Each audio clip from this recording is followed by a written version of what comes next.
দুটি metal Shark স্পিডবোটে Karnaphuli নদীতে ভাসমান গুদাম হিসেবে থাকা লাইটারের জাহাজের খোঁজে নামে নৌ পরিবহন অধিদপ্তরের ভ্রাম্যমাণ আদালত। বুধবার সকালে নগরীর বাংলাবাজার ঘাট থেকে শুরু হওয়া এই অভিযান চলে পতেঙ্গার 15 নম্বর ঘাট পর্যন্ত।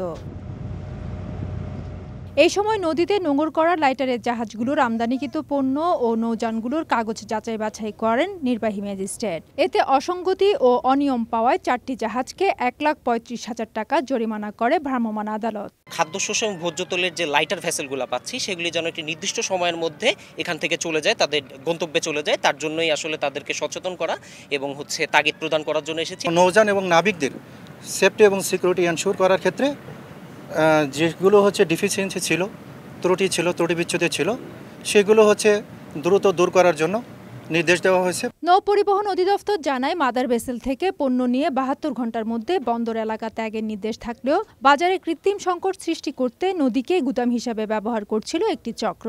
তবে অভিযানে সেই সংখ্যা কমে আসার দাবি সংস্থাটির। আমরা বিভিন্ন সময় বিভিন্ন আমদানিকারকদের সাথে কথা বলেছি যেন দ্রুত পণ্য খালাস করা হয়, সেই ক্ষেত্রে তারা আমাদের পজিটিভলি সাড়া দিয়েছে। আমদানি করা ভোগ্যপণ্য নিয়ে নদীতে অবস্থান করায় গত কয়েকদিনে 1085টি লাইটারের জাহাজকে পণ্য খালাসে গন্তব্যে যেতে বাধ্য করা হয়েছে এসব অভিযানে।